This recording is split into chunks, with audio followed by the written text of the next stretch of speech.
નમસ્કાર, હું છું નીતા પુરોહિત અને આજે આપણી સાથે છે એન્જલ સ્કૂલના જી અને ગુજકેટના ટોપર એવા રજતભાઈ. બરાબર. હવે સૌથી પહેલા તો રજતભાઈ તમને ખૂબ ખૂબ અભિનંદન કે થેન્ક યુ તમે મેમ. આવી સફળતા મેળવી છે. હવે સૌથી પહેલો મારો પ્રશ્ન એ રહેશે કે તમે કઈ કોલેજમાં એડમિશન મેળવ્યું ગવર્મેન્ટ ધોરણે? મારો એસીપીસી રેન્ક 401 હતો, તેથી મને એક સારી એવી કોલેજ ડીડીઆઈટી નડિયાદમાં એડમિશન મળ્યું છે. બરાબર. હવે તમે ભવિષ્યના એન્જિનિયર બનવા જઈ રહ્યા છો, તો તમે અત્યારે કેવું ફીલ કરી રહ્યા છો? હજી તો હું કંઈ એન્જિનિયર બન્યો નથી, પણ મને વિશ્વાસ છે કે હું એક શ્રેષ્ઠ એન્જિનિયર બનીશ અને મારા માતા પિતાનું નામ રોશન કરીશ. અચ્છા. હવે શું તમને બાળપણથી જ એન્જિનિયર બનવાનું સપનું હતું તમારું? ના, મારું બાળપણથી એવું કોઈ સપનું ન હતું કે હું મોટો થઈને એન્જિનિયર બનીશ, પણ 11/12 સાયન્સ એન્જલ્સમાં કર્યા પછી મારું તે ક્લિયર થયું કે મારે એક મોટું એન્જિનિયર બનવું છે. અચ્છા. હવે તમે આ સફળતા પ્રાપ્ત કરવા માટે કોને શ્રેય આપશો?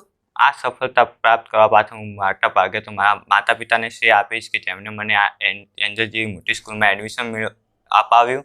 અને મારા પિતાજી જે મને ખૂબ જ મદદ કરતા હતા કોઈ પણ વાતે. જ્યારે હું ડિમોટિવેટ કે લેઝી થતો ત્યારે તેઓ મને ફરવા લઈ જતા કે ફિલ્મ દેખાડતા. મારી મમ્મી પણ મને ઘણી મદદ કરતી. અને બીજો શ્રેય હું મારા શિક્ષકો અને ગુરુજીઓને આપીશ કે જેમને મને પૂરતી સહાય પૂરી પાડી મારા આ અચીવમેન્ટ હાંસલ કરવામાં, અને તેમને મને આ કાબિલ બનાવ્યો કે હું આ જી અને ગુજકેટમાં સારા એવા માર્ક્સ મેળવી શકું. બરાબર. હવે આ સફળતા પ્રાપ્ત કરવા માટે તમે શું પ્રયત્ન કર્યા? આ સફળતા પ્રાપ્ત કરવા પાછળ મેં ઘણી મહેનત કરી છે. મેં પરિશ્રમિક પારસમણી પ્રમાણે મેં રાત દિવસ જાગીને આ સફળતા માટે મહેનત કરી. અને હું રોજનું કામ રોજ કરતો હતો. મારા શિક્ષકો જે પણ કામ મને આપતા હતા તે હું રોજ જ બતાવતો હતો. અચ્છા. તમારા આ પરિણામ પાછળ તમારી શાળાનું કેટલું યોગદાન છે? મોટા ભાગનું યોગદાન મારી શાળાનું જ છે. તેમને જ મને આ બતાવ્યું કે કયા માર્ગે ચાલવું અને કઈ રીતે તમારે આ સફળતા પ્રાપ્ત થશે. તેમને મને ગમે ત્યારે પણ કોઈ પણ મૂંઝવણમાં ફસાતો તો તે મને મદદ કરતા હતા. અહીંના શિક્ષકો પણ બહુ ફ્રેન્ડલી અને સપોર્ટિવ છે, અને અહીંનું એવું એન્વાયરમેન્ટ પૂરું પાડ્યું છે કે જેથી હું આ મહેનત કરી શકું અને આગળ આ સફળતા પ્રાપ્ત કરી શકે. હવે પેન્ડેમિક સમયની અંદર પણ શિક્ષકોનો કેવો સપોર્ટ રહ્યો તમારી સાથે? પેન્ડેમિકમાં પણ અમારે કંઈ શિક્ષણ એવું અટક્યું ન હતું. તરત જ અમારે ઓનલાઈન માધ્યમ દ્વારા શિક્ષણ પૂરું પાડવામાં આવ્યું.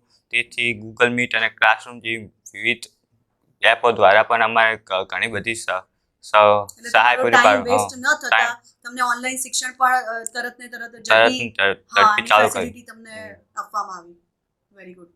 હવે એના પછી જે તમારા જે ડાઉટ છે એ કેવી રીતે સોલ્વ થતા? ઓફલાઈનના સમયમાં તો અમે સાંજે 5 વાગે આવીને એસએસડીએસમાં ડાઉટ સોલ્વ કરાવી શકતા હતા. અમારા શિક્ષકો પણ ત્યાં જ હતા રાતે સાંજે 5 થી 10.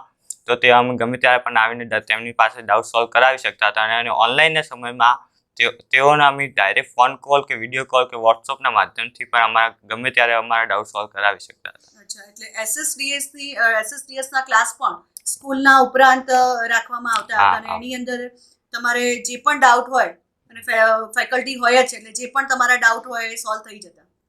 Very good. હવે એના પછી જે તમે જેમ ડીસામાં રહીને અભ્યાસ કરો, તમારા ફ્રેન્ડ જે છે મિત્ર સર્કલની અંદર, એ લોકોએ બહાર જઈને અભ્યાસ કર્યો, તો તમને એમના અભ્યાસમાં અને તમારા અભ્યાસમાં શું તફાવત લાગ્યું? મારા જે ઘણા મોટા ભાગના મિત્રો બહાર જઈને અભ્યાસ કર્યો છે. મોટા ભાગના તેઓ કેટલાક તો અમુક ત્યાં સેટલ પણ થઈ ગયા છે. પણ જ્યારે સેટલ થઈ ગયા છે તેમને એટલી તકલીફ પડી નથી તેમના શિક્ષણમાં. પણ તેઓ અહીંયા રહેતા હતા ડીસામાં અને રોજ અપડાઉન કરતા હતા. તેઓનો મોટા ભાગનો સમય તો અપડાઉનમાં જતો રહેતો હતો. તેથી તેઓ સાંજે આવીને ઘરે આવીને કંટાળી જતા. તેથી તેઓ જાતે સેલ્ફ સ્ટડી કરી શકતા ન હતા. અને કોરોના પેન્ડેમિકના સમયમાં તેમનો અને તેમના શિક્ષકો વચ્ચેનો ગેપ ઘણો વધી ગયો. તેથી તેમનું શિક્ષણ અટકી ગયું હતું 2-3 મહિના માટે. તેથી તેમને ધાર્યા તથ્ય પ્રમાણે માર્ક્સ ન મેળવી શક્યા. પરિણામ ન મેળવી શક્યા. બરાબર.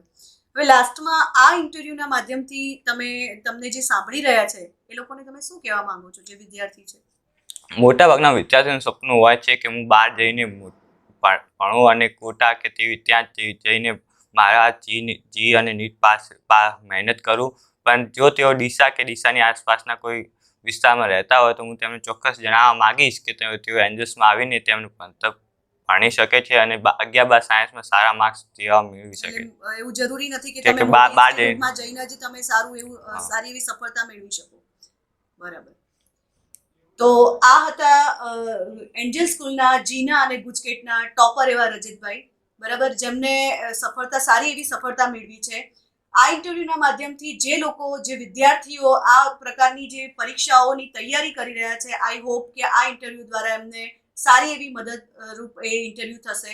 ઓકે, નવા વિડીયો સાથે, બીજા ટોપર સાથે ફરી પાછા મળીશું. ત્યાં સુધી નમસ્કાર.